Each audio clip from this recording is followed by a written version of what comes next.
தமிழ்நாட்டுக்கு வந்த மாண்புமிகு பிரதமர் மோடி அவர்கள் ஏராளமான பொய்களை சொல்லிட்டு போயிருக்கிறார். உலக வரைபடத்துல இருக்கக்கூடிய அத்தனை நாடுகளுக்கு போயிட்டு தேர்தல் காலங்கள்ல இந்தியாவுக்குள்ள வருவார் நம்ம பிரதமர். இப்ப தமிழ்நாட்டுக்கு கனிமொழி சொன்ன மாதிரி தேர்தல் சீசன் இங்கே வந்தார், இனியும் வருவார். பிரதமர் வருகிறார் என்றதும் அவர்கிட்ட நான் பல கேள்விகளை முன்வச்சேன். 2 நாளைக்கு முன்னாடி வருவதற்கு 2 நாளைக்கு முன்னாடி நான் சில கேள்விகளை வச்சேன். அதை நீங்க தொலைக்காட்சியில பார்த்திருப்பீங்க, ஊடகங்களை பார்த்திருப்பீங்க, பத்திரிகையில படிச்சிருப்பீங்க. ஆனா அவர் எதற்கும் பதில் சொல்லாம வழக்கம் போல பழைய கண்டென்ட்டையே பேசிட்டு நமக்கு புது கண்டென்ட்டை கொடுத்துட்டு போயிருக்கிறார். தமிழ்நாட்டில் பெண்களுக்கு பாதுகாப்பு இல்லை என்ற ஒரு அபாண்டமான பொய்ய சொல்லிட்டு போயிருக்கிறார்.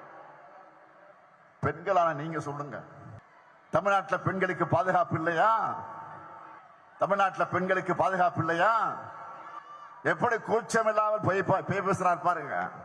நாட்டில் இப்ப என்ன நடந்துகிட்டு இருக்கு?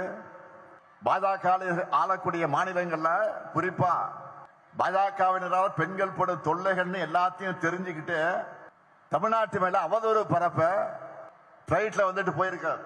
மாண்புமிகு பிரதமர் அவர்களை ஆயிரக்கணக்கான பெண்கள் கூடியிருக்கக்கூடிய இந்த மாநாட்டு மேடையிலே நின்று கொண்டு நான் தலை நிமிர்ந்து சொல்லுகிறேன், இந்திய மாநிலங்களிலேயே பெண்களுக்கு பாதுகாப்பான மாநிலம் எங்க தமிழ்நாடு தான்.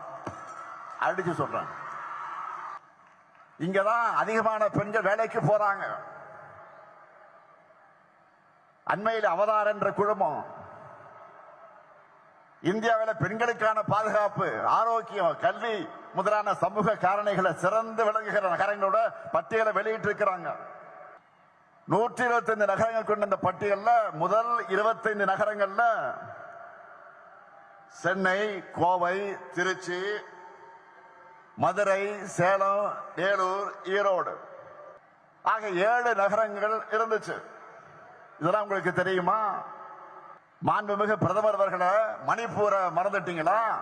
2023 மே மாதம் எரிய தொடங்கின மணிப்பூர்ல இதுவரைக்கும் அரசு கணக்குப்படி பாத்தீங்கன்னா 260 பேர் கொல்லப்பட்டிருக்கிறாங்க.